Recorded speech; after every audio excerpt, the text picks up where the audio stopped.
Salut tout le monde, j'espère que vous allez bien. Aujourd'hui le lundi 14 juillet 2025, nouvelle vidéo sur les cryptos. Les gars, on fait que des ATH sur les ATH sur les ATH sur les ATH. En tout cas sur BTC, ça fait plaisir. Franchement, 121 000 $. On a largement atteint la target, rappelez-vous, du canal baissier avec le break qui était les 119 000, 120 000 $. Donc largement atteint. On a même atteint les 123 000 $ durant la nuit. Bon, c'est excellent parce que rappelez-vous, au-dessus de nous, qu'est-ce qu'on avait? On avait une première petite résistance en termes d'ordre de vente au niveau des 120 000. On les a passés tranquillement, on les a tous absorbés. Et là, au-dessus de nous, on se retrouve avec quasiment rien. Ça veut dire que là, jusqu'à même 130, 140, 150 000, on a quasi zéro ordre de vente pour l'instant, parce que voilà, ça peut changer avec le temps. Mais pour l'instant, on a quasi zéro ordre de vente qui nous freine devant nous. Par contre, vous allez voir qu'on a quelques datas qui commencent à bouger. Rappelez-vous les fundings qui sont hyper importants et qui fait que bah voilà, on a engendré un short squeeze depuis une semaine et que ça s'arrête jamais. C'est par rapport au fait que on a les funding hauts, on n'a pas les funding hauts, les funding bas, désolé. Voilà, ce qui correspond au fait que du coup on a pas mal de gens qui shortent et plus on a de gens qui continuent à shorter, plus le marché va avoir tendance à monter pour aller liquider short. Voilà, c'est le short squeeze classique. Et du coup cette data commence petit à petit à s'inverser. Alors là on avait des funding qui étaient très très bas. Là ils commencent à remonter. On est sur les funding qui restent encore relativement bas. On n'est pas non plus sur des niveaux qu'on avait l'habitude de voir sur les tops de marché en 2021 ou même fin 2024, mais on est quand même bien remonté depuis ce qu'on avait là il y a une semaine. Donc ça, faut vraiment bien le surveiller parce que ça veut dire que on a de plus en plus de gens qui arrêtent de short pour commencer à long, et donc plus on a de gens qui vont commencer à long, plus ça veut dire que le marché va avoir tendance aussi à corriger, à faire une correction pour aller liquider ces longues. Voilà, comme d'habitude, le problème avec ces datas-là, c'est que c'est toujours une interprétation qui va être plus ou moins différente suivant au degré que ce que sont les fundings en fait.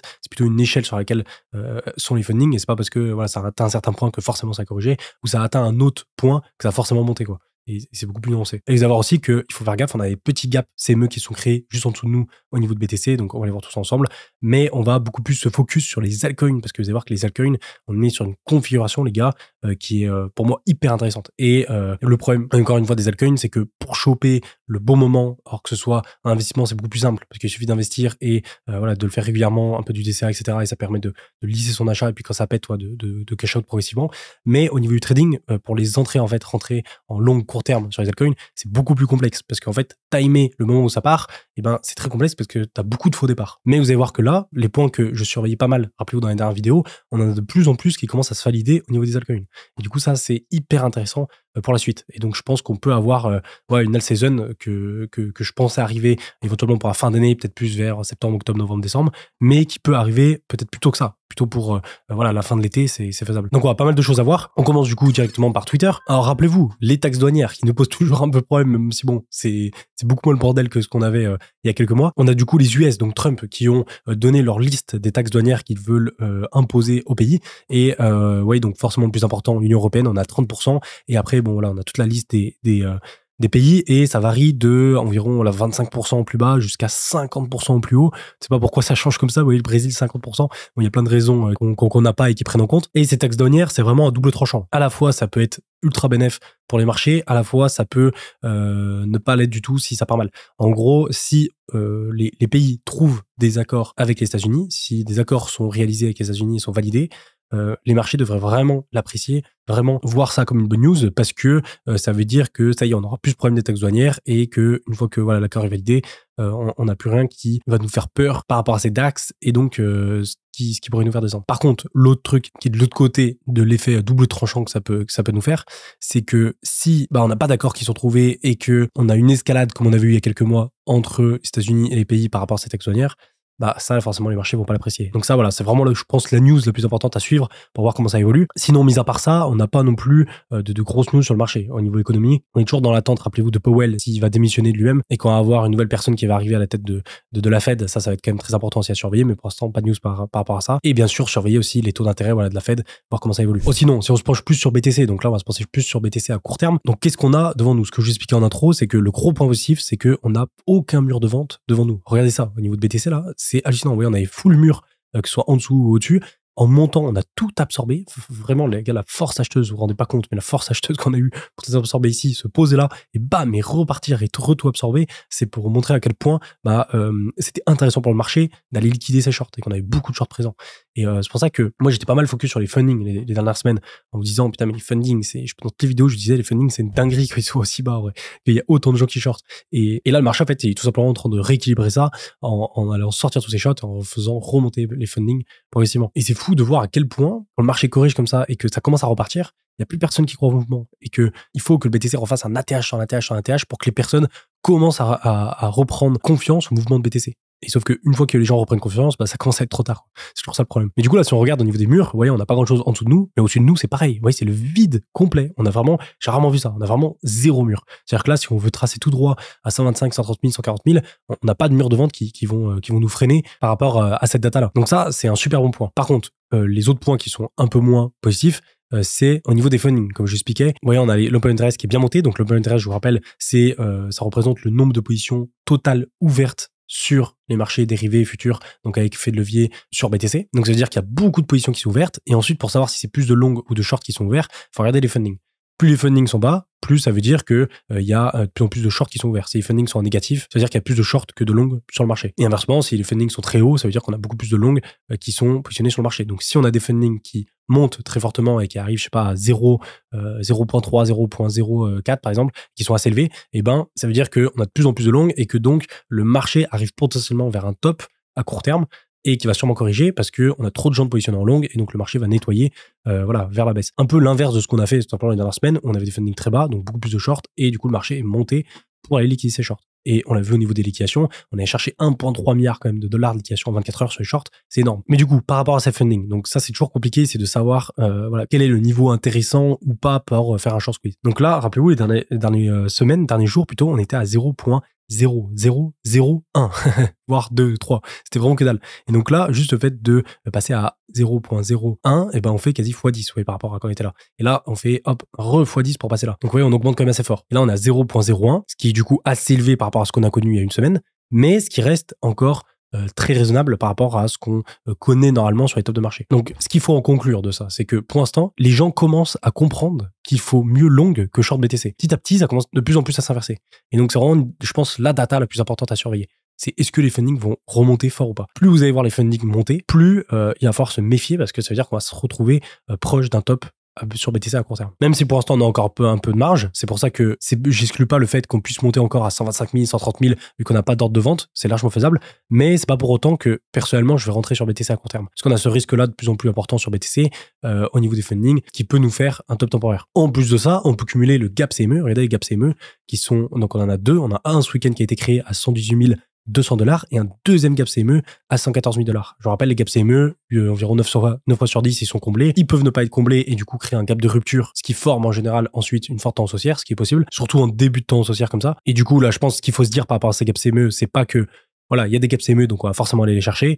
C'est plutôt que si on voit une correction commencer à se dessiner, ces niveaux-là, des 118 200 et 114 000$ seront des niveaux intéressants pour éventuellement poser un bottom, ensuite former une structure pour repartir. Donc, on va plus dans ce sens-là. Mais du coup, vous allez me dire, si je rentre pas sur BTC, parce que au niveau funding et tout, même s'il y a une possibilité de monter plus haut, je trouve ça un peu risqué, sur quoi je vais me tourner? Et du coup, c'est les altcoins. Parce que les altcoins, ils sont dans une configuration qui sont vraiment différentes. Donc, les altcoins, on va les voir ensemble, mais avant ça, je voulais vous montrer quelques indicateurs sur BTC, toujours BTC, mais cette fois-ci plus, pas sur le court terme, mais sur le moyen terme. Et je voulais commencer par les LTH. Rappelez-vous, les LTH, on en parlait souvent les derniers mois, les long term holders. Donc, eux, ils représentent les gens qui hold, donc qui gardent leur BTC plutôt à long terme. Et en général, eux, ils arrivent plutôt bien à timer les bottoms et les tops de marché. Contrairement aux STH, aux court terme, short term holders, qui eux gèrent beaucoup moins bien. Et en gros, on s'aperçoit, comme à chaque fois, vous voyez, à chaque top de marché qu'on a, on a un creux. Vous voyez, top de marché, creux. Et à chaque bottom, on a un pic. De nouveau, bottom, vous voyez, pic. On arrive vers 2017 vers le top,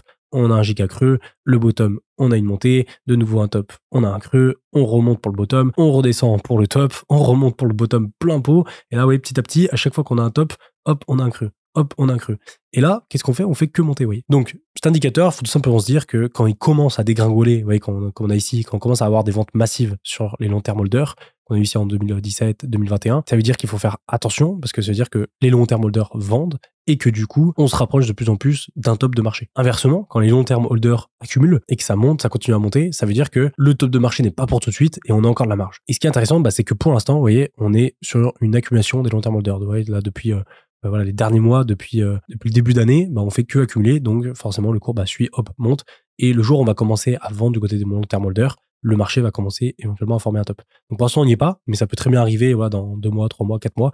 Et le moment où ça arrivera, je vous en reparlerai. L'autre graphe que je trouvais très intéressant, plus cette fois-ci au niveau de la temporalité des cycles, c'est celui-là. Alors il est tout simple, c'est, rappelez-vous comme d'hab, les cycles en 4 ans, hein. Donc vous voyez, un cycle de 4 ans qui se divise en 2 cycles assez distincts où tu as toute la phase de distribution et d'accumulation, où à chaque fois tu as la phase de, vous voyez, toute cette partie-là, accumulation, bull run, ensuite bear market, accumulation, bull run, bear market, accumulation, bull run, bear market, etc., etc. Il serait que depuis que BTC existe, donc depuis 2010, donc depuis bien 15 ans, on suit très exactement, très précisément ces cycles-là. Et à chaque fois, on tombe pas loin. Vous voyez là, par exemple, on est tombé pas loin au niveau du top de 2013, 2017, on est tombé pile dessus, 2021, on est tombé pile dessus.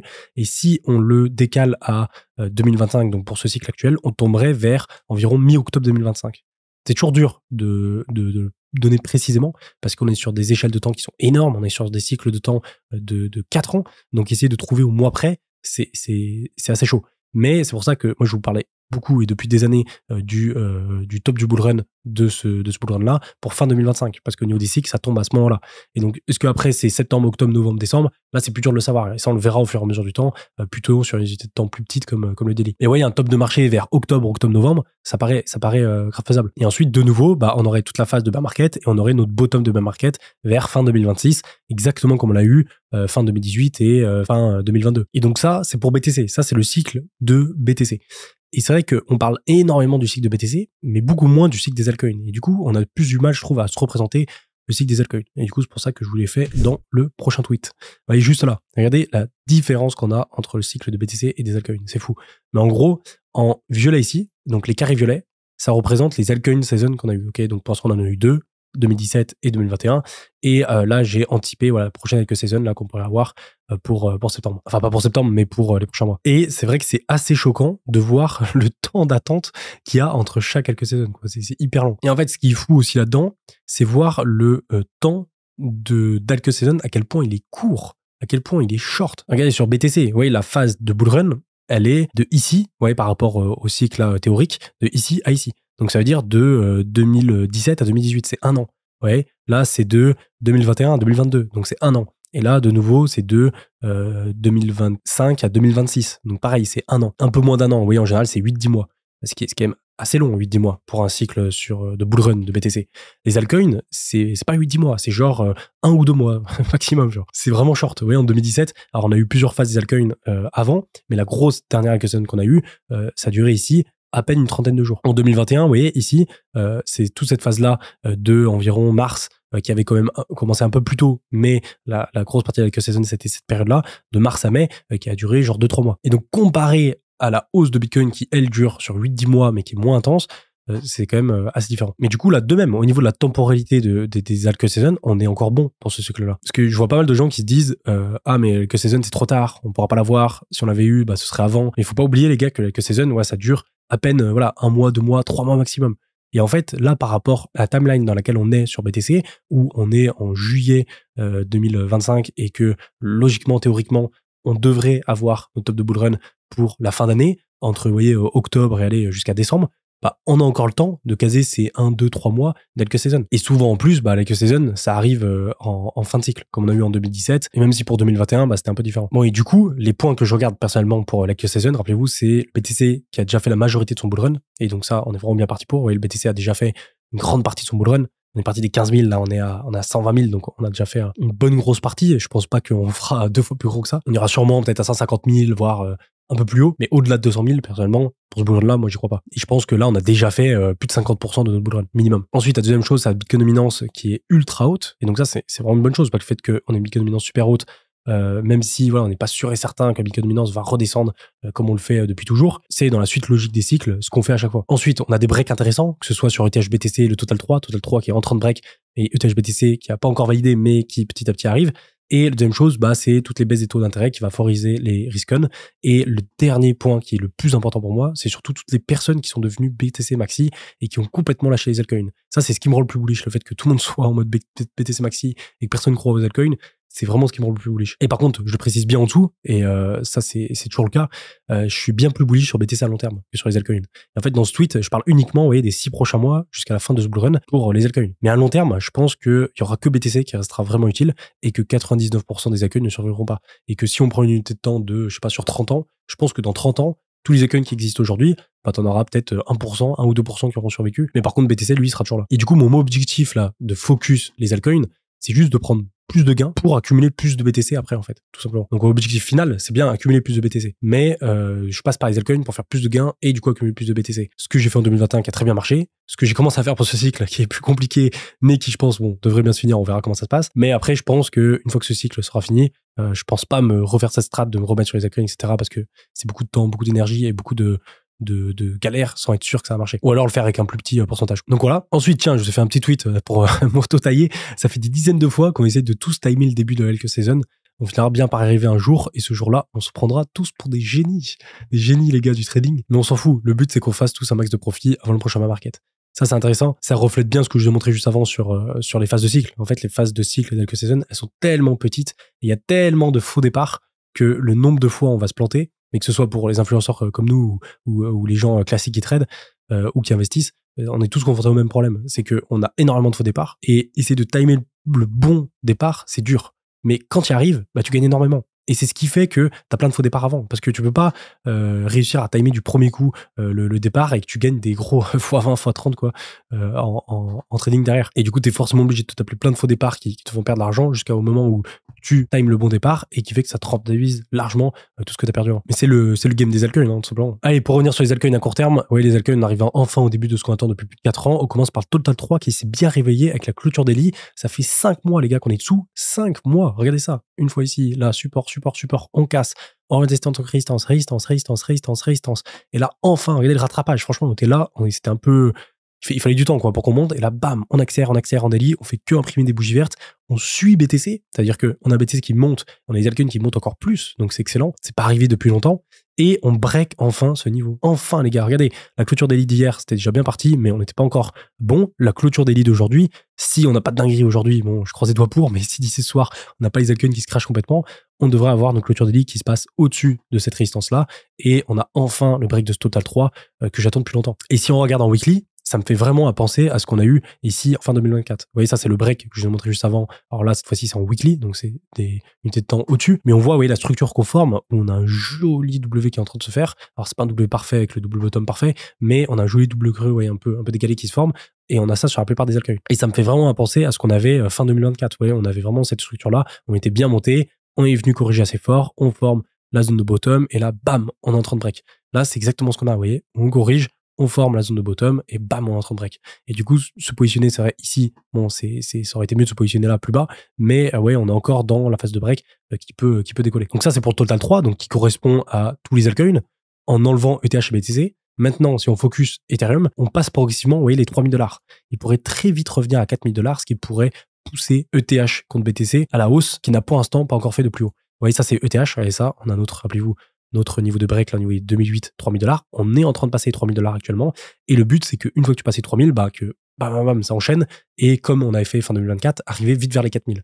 Et ça serait excellent parce que si on arrive vite vers les 4000, ETH face à BTC va prendre plus d'importance, plus de valeur, et du coup on va avoir un ETH BTC qui va faire des plus hauts, parce que vous voyez, pour l'instant on est toujours dans cette dynamique haussière avec le rebond, la correction du rebond, et là le but c'est faire un plus haut pour valider cette tendance haussière qui s'inverse là sur ETH BTC, et pour l'instant c'est toujours pas le cas, et du coup pour ça il faut que ETH monte plus que BTC en tout cas. Et si on a ça, on a ETH qui pousse au-delà des 3000, qui va chercher 4000, etc., ben on va avoir ETH BTC qui va remonter, et toute cette liquidité ensuite va se déverser sur les autres altcoins, et comme d'hab on va avoir du coup ETH qui performe, et ensuite les altcoins qui suivent. Et ce qui est le plus intéressant dans tout ça, c'est que pour l'instant, même si on a l'impression qu'on a déjà des altcoins qui sont en train de monter et que voilà, on sait déjà un peu trop, il faudra attendre une correction pour rentrer, les funding nous disent pas trop ça. C'est-à-dire que les funding nous disent que pour l'instant, on est encore très faible au niveau du FOMO qu'on a sur les altcoins. Ouais, l'intérêt sur les alt est encore faible parce que, alors je sais pas si on peut parler d'intérêt, mais on peut plus parler de FOMO, parce qu'en fait, l'intérêt qui est porté sur les altcoins, je pense qu'il peut très très vite arriver si les altcoins commence à repartir. C'est toujours la même chose, mais vous pouvez regarder sur les réseaux, mais même dans la mentalité des gens. En fait, tu mets les altcoins maintenant, t'as pas beaucoup de gens qui y croient, tout le monde est un peu bearish, etc. Il suffit que là, on valide quelques breaks, on monte un peu plus, on imprime des dizaines de pourcents sur la plupart des alts, ce qui est pas énorme par rapport à l'Elk Season qu'on pourrait avoir. Et en fait, en l'espace de 1 ou 2 semaines, tu peux passer de voilà, personne y croit à tout le monde y croit, quoi.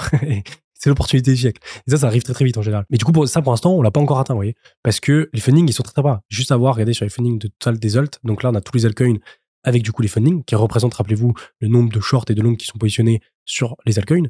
Et on voit que plus on est dans le orange, plus on est dans le jaune, plus ça veut dire que les fundings sont élevés. Plus on est dans le vert, plus ça veut dire que les fundings sont bas. Et donc le fait que, on a quasi tout qui est dans le vert, on a un peu de jaune qui se réveille, mais très très léger, mais que la plupart est dans le vert, c'est-à-dire qu'on a encore très peu de gens positionnés sur les altcoins. Comparé à ce qu'on avait par exemple, fin 2024 où c'était parti. Et fin 2024, c'était parti progressivement. Et on avait vraiment ces vagues-là de jaune, vert, qui fait que les altcoins explosent, petite correction, explose, petite correction, explose, petite correction, explose, petite correction, explose, etc. jusqu'à arriver au top et ensuite corriger complètement. Et là, du coup, de nouveau, ce qu'on devrait avoir, c'est petit à petit, donc les altcoins qui montent, comme ils sont en train de le faire actuellement, ça monte, ça monte, ça monte, ça monte. On commence à avoir du jaune. Dès qu'on va commencer à avoir du jaune, ce qui pour l'instant pas le cas, il faudra faire gaffe parce qu'on risque d'avoir une petite correction court terme. Et à cette correction court terme, là, il faudra rentrer de nouveau pas mal parce que on risque d'avoir du coup un peu de vert. Et quand on aura du vert qui va réapparaître, bam, ça va remonter. Et là, de nouveau, avoir du jaune, etc., etc.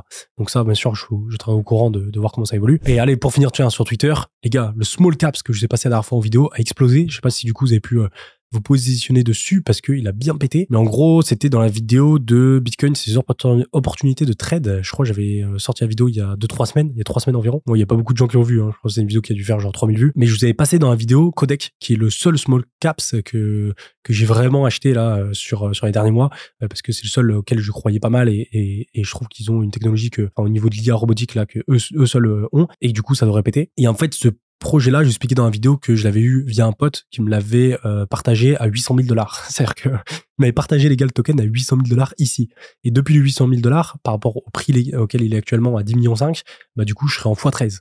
x13, les gars. Sauf que moi, je suis rentré un peu plus tard, je suis rentré vers 1 million et quelques. Donc pour l'instant, je suis à x9 depuis ma première entrée, ce qui est super propre parce que du coup, au final, avec quelques milliers de dollars, maintenant, je suis à plus de 40 000 de gains dessus, quoi. Donc ça régale. Mais du coup, par rapport au moment où je voulais partager en vidéo, on était à 4 millions. Donc pour l'instant, on est à 10,5 millions, donc on a un peu plus d'un x2, x2,5. Donc c'est cool, il a bien pété. Et je pense qu'il peut encore bien péter parce que moi, ma target sur ce projet-là, et depuis le début, c'est 50 millions de dollars. Je pense que c'est un projet qui peut aller à 50 millions de dollars, clairement. Après, là, je suis pas dans l'optique d'acheter actuellement et je suis plus dans l'optique de TP, de sortir progressivement de ce token-là. En tout cas, c'est un small caps, du coup, faites gaffe. C'est des tokens qui peuvent faire des gros x100 et des dingueries, mais à la fois, il faut peut-être enchaîner une dizaine de tokens avant de trouver le bon, quoi. Mais c'est vrai que lui, il est pas mal et je pense pas que ce soit un token qui va juste pop and dump comme ça et plus rien donner après. Je pense que c'est un token qui va continuer à bien s'apprécier jusqu'à la fin du bull run parce qu'il a une vraie utilité, enfin une vraie technologie derrière. Et d'ailleurs, pour ceux qui demandent, j'ai vu certains qui me demandaient, mais avant j'étais sur Bullix pour acheter ce genre de small caps et j'ai quitté Bullix parce que ils supportent plus le réseau Solana et vu que la plupart des small caps sont sur Solana, je suis passé du coup sur Axiom qui est beaucoup mieux, je trouve. Ouais, là j'ai mon chart par exemple avec Codec et je vois combien j'investis. Là, par exemple, je suis à 35 000. Je vois le PNL que j'ai fait. Hop, si je partage mon PNL, juste à mettre ici. Hop, je vois j'ai gagné par exemple 200 sols. Je vois tous mes ordres, tout ce que j'ai fait ici. Et ensuite, j'ai mon portfolio avec du coup ma balance totale, avec les différents tokens que j'ai, avec le montant à chaque fois. Je suis plutôt bien foutu. Au final, c'est un peu comme un sexe classique, sauf que t'as pas de KYC, c'est décentralisé, tu peux connecter ton wallet fantôme et tu peux acheter plein de small caps. Et surtout, ce qui est bien, c'est que on peut acheter en limite sur les small caps. Donc, c'est-à-dire, je peux acheter par exemple à ce prix ou je peux vendre par exemple à ce prix. Et ça, on va se dire, c'est classique. Mais sur les small caps qui parfois valent quelques dizaines ou centaines de milliers de dollars de market cap, c'est assez cool, je trouve. Donc voilà, je suis pas sponsor, mais si jamais ça vous intéresse, je mettrai mon lien d'affi en description. Allez, on passe sur TradingView, sur BTC. Regardez ça, les gars. Bam, le canal. Bam, on pète. Bam, on va chercher la target, ça régale. Bon, on continue à pousser. Comme j'expliquais au niveau des ordres, on peut très bien pousser à 125, 130, 140. On n'a pas de limite là, parce qu'en fait, on est en price discovery. On n'a pas de résistance devant nous que ce qu'on aurait pu avoir dans le passé. Et surtout, on n'a pas d'ordre de vente qui nous freine. Par contre, plus on monte, plus on commence à avoir des gens qui longuent. Parce qu'en fait, ce qui se passe, c'est que les gens là, ils étaient très bearish, en mode vas-y, on va shorter. Finalement, le cours il explose. Et du coup, plus le cours explose, plus les gens ils se disent ah putain, ça vaut le coup de long en fait, ça vaut le coup, j'aurais dû le long là, j'aurais dû le long là, j'aurais dû le long là, etc. Et du coup, plus on avance, plus les gens vont se mettre à long. Et plus les gens vont se mettre à long, plus il y a des probas que le cours se renverse, se retourne pour liquider du coup tous les longs qui sont positionnés ici. Donc les fundings à surveiller de près. Ensuite, comme je vous montrais, c'est BTC CM1, ça va être les zones intéressantes, les 114 000 plus les 118 000, ça va être vraiment les zones à regarder pour une éventuelle correction. L'autre chose qu'à regarder, bien sûr, c'est le ruban. Il est encore très très loin. Mais juste le fait, si on monte, on corrige, on prend notre temps un peu, le ruban, il va monter avec le temps de latence. Donc le ruban, pour l'instant, on peut pas trop le regarder parce qu'il est trop loin, il y a trop un temps de latence. Mais quand il va remonter, il va être intéressant à regarder en daily. Donc voilà, après sur BTC, à court terme, franchement, je vais déjà tout montrer sur Twitter. Et sur la partie Twitter, si vous l'avez pas vu, je vous explique tout ça. Je voulais surtout vous montrer, au niveau des cycles, il y a un autre truc que je voulais vous montrer. Donc je vous passais, rappelez-vous, de nouveau sur Twitter, les phases de cycle de bear market, bull run, etc., période d'accumulation, distribution, par rapport au top de marché et au bottom de marché. Mais je vous ai pas passé cette petite indication là au niveau de la time frame, au niveau de la timeline sur les environ 500 jours qu'on a à chaque fois entre le halving et les tops et le bottom de marché. C'est vrai que c'est assez flagrant, mais vous voyez, à chaque fois, alors ça a surtout commencé par rapport ici, mais vous voyez, là, on a eu 488 jours entre le bottom et le halving. Là, on a eu 518 jours entre le halving et le top. 487 jours entre le halving et le top. 579 jours entre le halving et le top. De nouveau, 486 jours entre le halving et le bottom. Et voilà, c'est très précis parce qu'à chaque fois, c'est 486, 487, 488, quasi au jour près. Et là, de nouveau, vous voyez, si on ajoute ça, du coup, donc à peu près 500 jours, 500 jours, 500 jours, et ben on se retrouverait environ vers novembre, ce qui correspond un peu à ce que je vous montrais tout à l'heure sur Twitter par rapport à octobre. Vous voyez, on aura sûrement le top du bull run vers, voilà, pour prendre large entre septembre et décembre, mais vers octobre, novembre, décembre. Ce qui tomberait pile sur les 500 et quelques jours qu'on a après le halving. Et si on prend le bottom futur qu'on pourrait avoir, bah nous de nouveau, comme on a eu fin 2018, fin 2022, on l'aurait du coup pour fin 2026, vous voyez, vers décembre 2026, si on tombe sur 487 jours comme on a à chaque fois. Donc là, en fait, vous voyez, il faut s'attendre plutôt, je pense, à un truc comme ça, où on continue de monter, hop, on trouve le top ici, et là ensuite, hop, bear market, et ensuite, hop, on repart. Et du coup, vous voyez là, par exemple, une target, on va entre 150 000 et 200 000, ça me paraît largement faisable. Mais aller chercher au-delà de 200 000, ça fait tirer, quoi. Moi, j'y crois pas trop. Et j'attendrai pas les 200 000 pour vendre mes BTC. Et surtout le reste des cryptos. Et après, au niveau de ces cycles, ouais, on peut refaire même chose sur le long terme au niveau de, donc là, je suis en mensuel, donc sur un mois, au niveau du coup de la Bitcoin dominance. Et de nouveau, vous voyez, la Bitcoin dominance, c'est vraiment avec la saison, cette phase-là, qui est très courte, vous voyez, ça dure 1, 2, 3 mois. Là, pareil, ouais, Bitcoin dominance qui est ici, ça dure pareil quelques mois.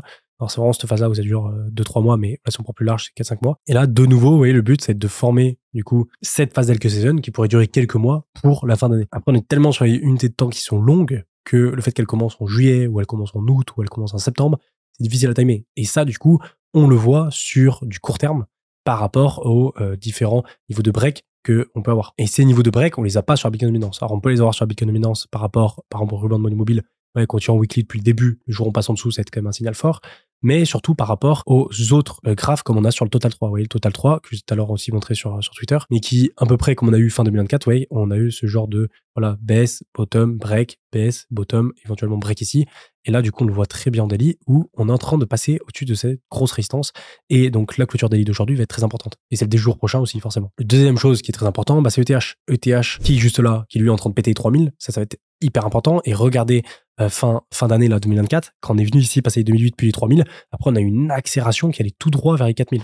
Et en fait, là, le but, ça va être de faire la même chose. Ça va être de run, en fait, directement vers les 4000, voire ensuite après plus haut, pour du coup faire cette poussée sur le THBTC qu'on attend, qui pour l'instant, est un peu en stand-by. On a bien le retournement qui est en train de se faire avec le rebond. Et là, le but, ça va être de faire un plus haut pour valider donc cette changement de tendance, pour ensuite éventuellement faire ça, hop, et puis repartir. Et du coup, valider ce rebond d'Ethereum face à BTC. Et ce qui, du coup, derrière, engendrait toute la liquidité de TH qui se déverse sur les altcoins. Et pour l'instant, donc le total 3 est en train de se valider, mais ETH BTC, c'est toujours pas validé. Donc ça, je regarde attentivement. Mais du coup, ce que je commence à faire, c'est déjà commencer à regarder un peu les setups que je peux trouver sur les altcoins. Parce que là, je sais pas quand je vais me positionner. C'est-à-dire que là, j'ai pas non plus énormément de liquidité de côté. Donc je suis dans l'optique éventuellement de, par exemple, vendre un peu de codec ou des small caps comme ça que j'ai de côté pour rentrer sur des altcoins en trading plus court terme sur l'espace de quelques jours, quelques semaines maximum. Mais le truc, c'est que je sais pertinemment que c'est assez probable que je ne time pas parfaitement mon premier point d'entrée. C'est-à-dire que là, les altcoins, on se rend pas compte à quel point c'est volatile. Mais ouais, je vais prendre par exemple ETH par l'exemple. Ouais, il suffit que, par exemple, je rentre ici. Si ETH vient corriger et faire ça, même s'il pète après, en fait, je vais sûrement me faire sortir ici parce que j'aurai un stop loss qui sera trop serré. Et là, vous voyez, sur ETH encore, ça va pas être énorme. Ouais, c'est 8%. Sur la plupart des altcoins, cette petite correction, c'est moins 10, moins 15%. Donc, c'est assez tendu. Mettre un stop loss aussi loin. Et du coup, je sais très bien que je vais peut-être avoir plusieurs points d'entrée à faire. C'est-à-dire que le point d'entrée que je vais faire là, si je rentre maintenant, il va peut-être pas être bon tout de suite. Et du coup, il va falloir que je re-rentre plus tard, vous voyez. C'est pour ça que là, la liquidité que je vais récupérer pour les altcoins pour trader, je vais me mettre plusieurs recharges de côté. C'est-à-dire que je vais me mettre la possibilité de pouvoir rentrer plusieurs fois si jamais les premières fois ça passe pas. Au moins, je serai sûr de pouvoir timer le début de l'Elke Season sans m'être grillé avant, quoi. Même si, bon, je rentre pas avec le plus gros capital que je pourrais. Et après, le but, bien sûr, quand moi je vais rentrer sur les altcoins, c'est de mettre du coup un premier ordre au niveau sur lequel on est, et puis après de mettre des ordres progressivement, jusque par exemple, si je mets mon stop loss ici, voilà, plus mettre d'ordre à ce niveau-là. Et au moins, si le cours vient corriger à s'enfoncer, à faire ça par exemple, ben, au moins j'aurai plusieurs ordres qui sont pris, et après ça pourra repartir. Donc voilà, du coup, au niveau des altcoins que je regarde attentivement, donc on en a plusieurs. Déjà, tiens, il y a le BMT de Bubble Maps sur lequel j'étais rentré en private sale, qui est bon, je dirais plus intéressant en spot qu'en trading, mais quand même, vous voyez, on se rapproche d'une zone. Alors, il a pas énormément de volume non plus, il a pas énormément de capitalisation non plus, mais on est quasiment, ouais, sur son bottom là qu'on a fait après le listing. Et ça peut être intéressant si, ouais, il revient sur ce niveau. Ça peut être intéressant parce que derrière, vous voyez, par exemple, jouer le niveau de son bottom ici et mettre un petit stop loss serré à moins 10%, c'est faisable. Et après, lui, forcément, il est très volatile. Et ouais, juste s'il revient sur un TH ici, c'est 326% parce que voilà, il n'est pas énormément capitalisé. Et c'est pour ça que, ouais, sur les altcoins, c'est un peu compliqué de timer parce que, ouais, par exemple, tu rentres là et tu mets ton stop loss en dessous, par exemple, de ce niveau-là, t'es déjà à moins 20%, quoi. Donc voilà, c'est un peu chaud. Après, on en a d'autres. Tiens, il y a Supra. Alors lui, pareil, je rentrerai plutôt en spot qu'en trading, mais parce que voilà, il est beaucoup moins capitalisé que ce qu'il avait avant. Vous voyez, Supra, on a eu une explosion au début et on a eu vraiment un massacre tout le long. Et là, c'est un des tokens qui rebondit le mieux. Alors, il y a vraiment de la marge par rapport à son ATH. Ouais, il a encore, je crois, en x17 par rapport à son ATH, donc il y a de la marge, x16. Et ouais, c'est un des altcoins pour l'instant qui a plus 182%, qui a bien rebondi et que je surveille. Après, il faut pas oublier que en fait, la plupart des altcoins, ils vont soit former deux structures en fait quand ils vont repartir. En général, j'ai remarqué que soit les altcoins les plus capitalisés, souvent, ils vont chercher un bottom et ils vont commencer à construire voilà une petite phase comme ça haussière, une construction avec plusieurs W pour ensuite casser et repartir. Et ça, c'est les altcoins les plus intéressants sur lesquels je rentrais et que je vais montrer juste après. Et après, vous avez les altcoins les moins capitalisés qui sont en général le plus fait défoncer et qui, eux, vont juste former des gros V-bottom comme ça et repartir, quoi. Un peu comme on a sur Supra. Et ceux-là, par contre, je rentre plutôt en spot parce qu'ils sont très peu capitalisés et plus durs à timer au niveau trading. De toute façon, Supra, je pense pas que tu peux le trader. Donc voilà, il y a PP que j'aimerais bien rentrer à court terme, parce que c'est un des mêmes coins qui, je pense, fait partie des plus gros, hein, Doge, PP, Shiba. Le Doge, je vous avais montré un trade qu'on pouvait prendre en weekly, là, qui est toujours, je pense, faisable, mais avec une entrée ici, stop loss là, et voilà, le TP ici, qui est toujours faisable, hein. Regardez le W qu'il y a, c'est magnifique, mais voilà, à court terme, faut pas se louper, faut bien le timer. Mais Doge, très intéressant. PP, même configuration, très intéressant aussi. Le Shiba, pareil, même configuration. Si on regarde tous, vu que c'est même coin plutôt capitalisé, ils sont tous dans ce genre de structure, de W, comme j'expliquais avant. Voilà, Shiba, PP, Doge, c'est à peu près la même chose. Tout c'est super structure, mais c'est vrai que ça reste volatile. Et là, pareil, tu mets un trade ici, tu mets sur place juste en dessous, t'es déjà, moins 6%, encore ça va. Mais si tu le mets vraiment plus bas, faut aller chercher moins de 6%. Et c'est pour ça que je me laisse plusieurs recharges pour pouvoir rentrer, parce que ce sera peut-être pas bon le premier coup. Ensuite, au niveau des autres altcoins, on a Aave, qui est très intéressant. Alors, il est beaucoup plus proche de son ATH, beaucoup plus dans une dynamique de hausse que ce qu'on a sur les autres altcoins qui sont plus en W. On a AKT, sur lequel je suis déjà rentré, c'est le seul pour l'instant sur lequel je suis rentré, je l'ai là sur Bluffin, qui est d'ailleurs bien remonté là depuis la dernière fois, vous voyez. J'ai d'entrer à 1.3 avec 379. Et d'ailleurs, je vais monter mon stop loss juste au-dessus de... Ah, quoique, je vais peut-être le mettre en dessous. Je vais le mettre en dessous ici. Moi, ça me fait pas perdre beaucoup. Et en plus, ça me laisse de la marge si jamais il revient à ce niveau-là. Mais du coup, AKT sur lequel je suis pour l'instant, c'est le seul que j'ai. Mais si on dézoome, vous voyez, pareil. En début, il a sa jolie structure en W là qui se forme, qui va être vraiment propre quand il va commencer à la casser. On a ATR. Alors, bien sûr, ATR, moi, c'est plus en mode de spot. Et de nouveau, que ce soit en weekly ou en daily, c'est super propre ce qu'il est en train de faire. On a le BGB qui, lui, a pas encore parti, donc il y a sûrement un truc à faire. BGB est très intéressant. Là, pareil, c'est assez volatile. Donc, par exemple, mettre un stop loss en dessous de ses plus bas ici, ça va chercher moins 20%, ça fait pas mal. Mais mettre plusieurs ordres, avec, par exemple, à ce niveau-là, avec un stop loss qui est celui-là, je trouve que c'est intéressant. Ça, je pense que c'est un trade que je vais lancer. ETH, bien sûr, sur lequel moi j'ai envie de rentrer pour jouer le run vers les 4000 qui pourrait se faire. GRT, vous voyez ce niveau-là, vraiment à surveiller parce que c'est vraiment le niveau que on avait cassé ici. Après, on est revenu tester en tant que résistance, on était revenu chercher en tant que support, on a recassé, on a testé, et là, de nouveau, on se retrouve dessus. Du coup, comme on l'avait fait ici, si on passe au-dessus, on break, on devrait décoller plus haut. Donc ça, surveiller. Il y a le Link, bien sûr, hyper intéressant, le Link. Je m'étais cassé les dents plusieurs fois en voulant rentrer sur un niveau précédent, mais pareil, on a cette structure là en W qui se forme là, qui va être super propre. Et en fait, ils ont un peu tous la même structure. Pit, un peu plus complexe parce que il est beaucoup moins en W comme on peut l'avoir sur les autres au niveau weekly, mais en daily, c'est un peu mieux, quoi. On est plus sur pareil, une structure de retournement là en weekly, déjà d'ailleurs cassé. TAO aussi, alors TAO pareil, beaucoup plus un peu comme ce qu'on a par exemple sur Aave, il est déjà plus haut que la plupart des alts, il est pas dans la même configuration, mais lui, un peu comme le hype, il a pas mal d'intérêt autour de ce token. Donc là aussi, j'aimerais bien rentrer dessus. Il y a le VET aussi, qui a à peu près la même structure, que ce soit en daily ou même en weekly, on voit bien les W là pareil qui se forment, et on est encore au début de ça, donc c'est super intéressant. Et le dernier, bien sûr, XRP. Alors XRP, très compliqué de rentrer là, franchement, je rentrerai jamais là. Sur un niveau comme ça, là, tu peux te faire déglinguer en si peu de temps. Juste, on ravale la bougie qu'on vient de faire, hop, c'est moins 10%. Les deux dernières bougies. Mais XRP, un peu comme le trade que j'avais fait sur BTC l'autre jour à court terme, c'est son ATH que je regarde. Si je vois qu'on a un XRP qui commence à s'installer au-dessus de son ATH comme ça, même qui break ici, rentrer ici, pour moi, ce sera pas un problème, parce que c'est un peu comme on le fait à chaque fois, vous voyez, à chaque fois qu'on vient chercher hop un plus haut, on break très fort. On l'avait très bien dans le passé, je sais pas si vous vous souvenez, mais bon, c'était 2017, vous c'était pas là, mais je faisais pas de vidéo à l'époque. Mais XRP, c'était un des tokens qu'on regardait le plus, et en gros, vous voyez, dès qu'il avait fait son traversée du désert, là, bam, dès qu'il avait pété, ça avait explosé derrière. Et en fait, il fait toujours le même genre de structure, lui, où il est très plat, puis d'un coup, il pète, quoi. Et là, c'est pareil. Il est très plat, et s'il dépasse, il devrait accélérer assez fort. Donc, voilà, ça, je surveille. Donc, voilà, pour tous ces altcoins, pour l'instant, les deux seuls sur lesquels je suis, c'est AKT, que je vous ai montré juste avant, et aussi Cookie, que j'ai toujours sur ZoomX, qui est ici, avec mon entrée qui est juste là. C'est les deux seuls que j'ai. Mais il est possible que, je sais pas, aujourd'hui, demain, dans les prochains jours, je rentre sur les altcoins que je vous ai montrés. Donc, je serai au courant sur Twitter et dans les prochaines vidéos de ce que je fais. Comme j'ai expliqué, ma strat, c'est pas de tout miser d'un coup maintenant, c'est de prendre des profits sur les cryptos qui sont déjà pas mal montés pour moi et me laisser plusieurs cartouches pour pouvoir rentrer en plusieurs fois sur les altcoins sans trop me précipiter et essayer de jouer ce début de altcoin season là qui pourrait arriver. Sinon, au niveau des niveaux clés que je surveille, rappelez-vous le Total 3 qui est en train de break, donc ça c'est en cours. Ethereum qui fait son run vers les 4000, qui dépasse les 3000, ce qu'il est en train de faire.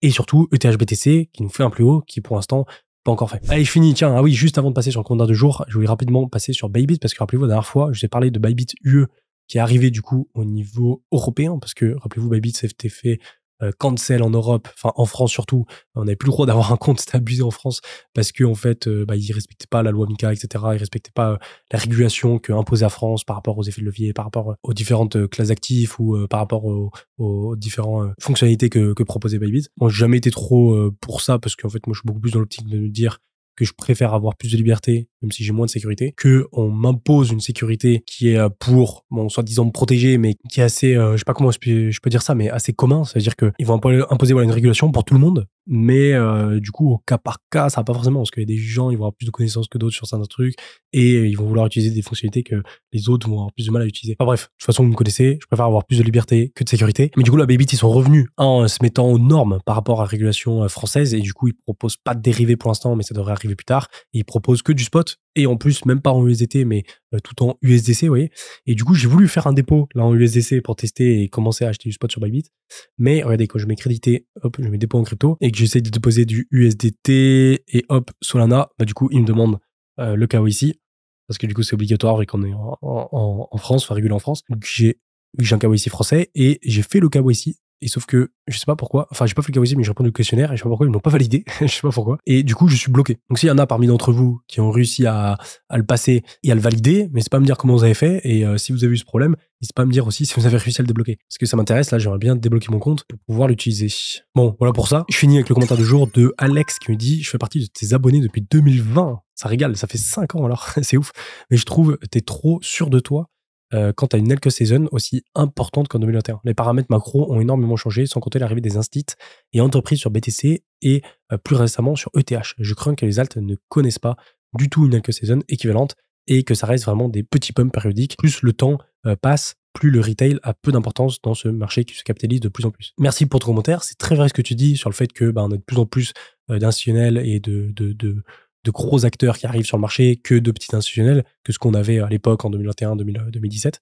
Mais là où je suis pas d'accord avec toi, c'est que même si les institutionnels, les grosses entités comme ça, sont plus centrés sur Bitcoin, ça c'est sûr, ils ont quand même un intérêt, je trouve, pour les altcoins. Et il y a juste à voir les ETF. Ouais, les ETF sont quand même... il y en a pas mal qui ouvrent donc les ETF sur ETH, mais on a de plus en plus d'ETF qui parlent sur éventuellement Solana, sur le Doge, sur XRP, sur des altcoins quoi. Par rapport au retail qui s'intéresse de moins en moins au marché, c'est l'effet qu'on a eu là sur les dernières années où vu que les altcoins n'étaient pas très performants, on n'avait pas forcément de retail qui venait. Mais en fait, c'est un peu le serpent qui se mord la queue, mais au final, plus t'as les altcoins qui montent, plus t'as les retail qui viennent. Et en fait, ça fait vraiment un effet boule de neige qui est très rapide. Et je me souviens très bien de 2021 où quand on avait BTC qui performait, fin 2020, début 2021, et je voyais mes stats sur les réseaux qui montaient, mais là où on a vraiment eu l'ascension et que genre ça a vraiment explosé au niveau de mes stats, au niveau du nombre de personnes qui me suivaient sur les réseaux et aussi au global sur les réseaux sociaux, c'est quand les accueils ont commencé à partir. Et en fait, là, je pense que ça va être la même chose. C'est-à-dire que quand les altcoins vont commencer à partir, on va avoir de plus en plus de retail qui vont venir, de plus en plus de gens comme nous qui vont arriver sur les altcoins, et ça va s'entretenir et faire effet boule de neige. Et ça, pour l'instant, on l'a encore pas du tout. Enfin, on est encore au tout début, quoi. Et ça, je pense, on le sous-estime. Après, là où je suis d'accord avec toi, c'est plus à long terme, sur le fait que les instituts prennent de plus en plus de place et que ils vont plus privilégier en général BTC, ETH et d'autres altcoins, mais moins quoi. Ils vont pas aller chercher les mêmes coins, enfin les small caps là, à moins de 10 millions de market cap, nous on peut le faire. Après, sur le fait que ça reste des petits pumps périodiques, c'est intéressant parce que c'est vrai que alors toute la phase qu'on a eue de 2007 à 2021, de nouveau, on avait aussi ce genre de petits pumps périodiques, c'est-à-dire que on avait, je m'en souviens, par exemple, été 2020, on avait, c'était pas du tout la Q Season, mais on avait quand même le pump de la DeFi. On avait, je m'en souviens, la DeFi qu'on avait vu ensemble qui avait bien explosé, et on faisait quand même des bons multiples sur certains altcoins. Mais c'était des petits pumps, parce que ça durait quelques semaines, un mois max, et puis après, hop, ça redescendait. Il y avait des beaux multiplicateurs, mais c'était pas la Q Season. Et en fait, on a toujours eu des petits pumps comme ça, avant d'avoir le gros de la Q Season. Et là, je pense qu'on a pareil, c'est-à-dire qu'on a eu des petits pumps fin 2024, aussi mars-avril 2024.